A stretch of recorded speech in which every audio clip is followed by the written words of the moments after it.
مثالی طور پر ایک سالانہ بجٹ معاشی ڈھانچے کے عدم توازن کو درست کرتا ہے، سرمایہ کی افزائش ملازمتوں کے مواقع پیدا کرتا، معیار زندگی خاص طور پر غریب افراد کا میں بہتری لاتا اور دولت کی ناہمواری کم کرتا ہے۔ لیکن 2022-23 کا بجٹ کچھ حوالوں سے ان اہداف سے دور دکھائی دیتا ہے۔ یہ معاشی عدم توازن جیسا کہ مالی اور تجارتی خسارے کو کم نہیں کرتا، جو مہنگائی میں اضافے اور کرنسی کی قدر میں گراوٹ کا باعث بنتا ہے۔ یہ غیر پیداواری اخراجات جیسا کہ دفاع، انتظامیہ اور سبسڈی کی دراز رسی کو کم نہیں کر رہا۔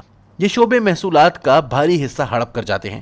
بدترین بات یہ ہے کہ مذکورہ بجٹ ملازمت کے مواقع کم کرتا ہے اور معیار زندگی گھٹاتا ہے اور امیر اور غریب کے درمیان فرق کو بڑھاتا ہے۔ لیکن سچی بات یہ ہے کہ اس میں پی ڈی ایم حکومت کے فائنانس منسٹر مفتاح اسماعیل کا کوئی قصور نہیں۔ انہیں تحریک انصاف کی نکال باہر کی جانے والی حکومت کی طرف سے تباہ حال معیشت ملی تھی۔ اسے درست کرنے اور پٹڑی پر چڑھانے کے لیے طویل اور مشقت طلب کاوش درکار ہے۔ در حقیقت مفتاح اسماعیل صاحب کی مشکلات کی ذمہ داری دو حقائق پر آتی ہے جن کے رونما ہونے میں ان کا کوئی عمل دخل نہیں۔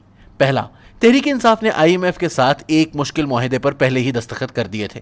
اب موجودہ وزیر خزانہ اس معاہدے سے انکار نہیں کر سکتے تھے، ورنہ ملک مالیاتی طور پر دیوالیہ ہو جاتا۔ دوسرا، پی ڈی ایم کی حکومت کے پاس یہ گند صاف کرنے کے لیے زیادہ سے زیادہ 15 ماہ ہیں۔ بدترین بات، یہ بمشکل ایک ماہ بعد یہ دوبارہ رائے دہندگان کے غصے کا سامنا کرنے پر مجبور ہو سکتی ہے۔ ان خوفناک معروضات کے درمیان بجٹ بنانا یقیناً ایک مشکل اور تکلیف دہ کام تھا۔ اس لیے مفتاح اسماعیل کو خراج تحسین پیش کرنا پڑے گا کہ انہوں نے نہ صرف اس چیلنج کو قبول کیا بلکہ مشکلات کے منجدھار سے بچ نکلتے ہی دکھائی دیے۔ اب مالی طور پر دیوالیہ ہونے کا اندیشہ ٹل چکا، کیونکہ آئی ایم ایف بجٹ اور وزیر خزانہ کے مثبت قدم اٹھانے کے عزم سے مطمئن ہوتے اگلے ماہ پاکستان کو پیکج دے گا۔ اس کے بعد مہربان عالمی مالیاتی ادارے اور مشرق وسطیٰ کے دوست ممالک کی طرف سے بھی امدادی رقوم کی آمد شروع ہو جائے گی۔ دوسری طرف یہ بھی ضروری نہیں کہ ہر کوئی مفتاح اسماعیل کے نسخے سے اتفاق کرے۔ مختلف حلقوں میں بحث ہوگی اور سیاسی معیشت کے اپنے اپنے امکانات کے تناظر میں اس کے حق میں اور مخالفت میں دلائل ارزاں کیے جائیں گے۔ مثال کے طور پر انہوں نے توانائی کے بلند نرخوں کے دباؤ سے غریب آدمی کو بچانے کے لیے بے نظیر انکم سپورٹ پروگرام میں 364 ارب روپے رکھے ہیں، جو پاکستان کے 14 ملین گھرانوں تک پہنچیں گے۔ وزیر خزانہ غربت کم کرنے اور ترقیاتی منصوبوں کے لیے مزید رقم مختص کر سکتے تھے، لیکن اس کے لیے دفاع سے رقم نکالنا پڑتی۔ اس سے طاقتور غالب اور ہماگیر اسٹیبلشمنٹ ناراض ہوتی۔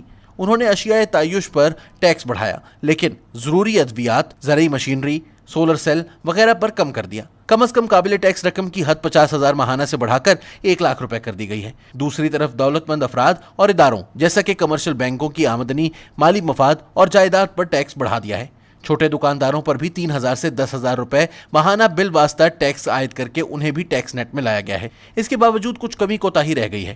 وزیر خزانہ کو 5,000 روپے کے نوٹ کو ختم کر دینا چاہیے تھا، کیونکہ یہ ملک میں کالے دھن کے انتقال کا سب سے بڑا ذریعہ ہے۔ اگر 5,000 کا نوٹ ختم کر دیا جائے تو لین دین بینک کے ذریعے ہوگا اور مستند منی ٹریل مل جائے گی۔ اس کی وجہ سے ٹیکس وصول کرنا اور ٹیکس کے دائرے کو بڑھانا ممکن ہو جائے گا۔ انہیں وراثت میں ملنے والی جائیداد پر پروگریسو ٹیکس عائد کرنا چاہیے تھا۔ باپ کی موت کے بعد بیٹوں کو جائیداد کی منتقلی عام طور پر دولت مند افراد کی طرف سے ہوتی ہے۔ انہیں تعمیرات کے شعبے میں کالے دھن کے استعمال کے نتیجے میں ہونے والی معاشی نمو کے فائدے اور نقصان کا جائزہ لے کر اس کے مطابق پالیسی وضع کرنا چاہیے تھی۔ شوگر انڈسٹری اور مختلف برآمدی مال تیار کرنے والی صنعتوں کو دی جانے والی سبسڈی ختم کرنے کی ضرورت تھی، کیونکہ کرنسی کی قدر میں کمی نے انہیں مسابقت کے قابل بنا دیا ہے۔ انہیں تھوڑی سی ہمت دکھاتے ہوئے انڈیا کے ساتھ اہم اشیاء کی تجارت بھی شروع کر دینی چاہیے، کیونکہ اب جیو اکنامک وجوہ کی بنا پر اسٹیبلشمنٹ بھی اس کی مخالف نہیں۔ اس سے ذخیرہ اندوزی کی حوصلہ شکنی ہوگی، ضروری اشیاء کے یکلخت مارکیٹ سے غائب ہونے کا سلسلہ رک جائے گا اور مہنگائی میں کمی آئے گی۔ لیکن ابھی نہ گند صاف ہوا ہے نہ کام ختم۔ مفتاح اسماعیل نے بہت کھلے الفاظ میں خبردار کیا ہے کہ آئی ایم ایف بورڈ جولائی کے وسط میں ہونے والے اجلاس میں بجٹ میں کی گئی تجاویز پر غور کرے گا۔ عین ممکن ہے کہ وہ مزید سخت اقدامات پر اصرار کرے، اس لیے چند ماہ بعد منی بجٹ خارج از امکان نہیں۔ اس دوران سیاست، ریاست اور معاشرے کو مزید زک پہنچانے کے لیے کمر بستہ ہے۔ محاذ آرائی کی کوئی بھی کیفیت معیشت کی بحالی کو خطرے میں ڈال سکتی ہے۔ عمران خان دھمکیاں دے رہے ہیں کہ وہ مہنگائی اور بے روزگاری سے پیدا ہونے والی عوامی بے چینی کا فائدہ اٹھاتے ہوئے اگلے ماہ پی ڈی ایم حکومت کو گھر بھیج دیں گے تاکہ اکتوبر میں ملک میں انتخابات ہو سکیں۔ ایسا ہونے کی صورت میں آئی ایم ایف پروگرام معطل ہو جائے گا، جس کے ملک کے لیے تباہ کن نتائج برآمد ہوں گے۔ اس کی ملک کو 200 بلین روپے قیمت چکانا پڑے گی اور بجٹ کا دھڑن تختہ ہو جائے گا۔ اور اگر عمران خان نے انتخابی نتائج قبول کرنے سے انکار کر دیا یا ان کے نتیجے میں ایک کمزور مخلوط حکومت وجود میں آئی جو آئی ایم ایف کے پروگرام کو نافذ کرنے کی سکت نہ رکھتی ہوئی، تو ملک ناقابل بیان سیاسی بحران کا شکار ہو جائے گا۔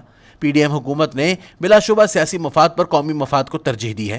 اس کا سیاسی مفاد اس میں تھا کہ پارلیمنٹ تحلیل کرتے ہوئے فوری انتخابات کی طرف بڑھ جاتی۔ اس وقت عمران خان کی پوزیشن خراب تھی۔ پی ڈی ایم کو تحریک انصاف کے پھیلائے گند کو صاف کرنے میں اپنے ہاتھ آلودہ کرنے کی ضرورت نہیں تھی۔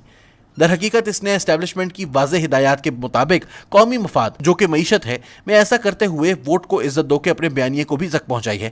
لیکن اگر اسٹیبلشمنٹ نے اب عمران خان کے دباؤ کے سامنے جھکتے ہوئے پی ڈی ایم حکومت کو اکتوبر 2023 تک کارکردگی دکھانے کی مہلت نہ دی اور الیکشن کروا دیے تو اس کے نتیجے میں ہونے والی تباہی اور بربادی کا الزام یہ خود کو ہی دے سکے گی۔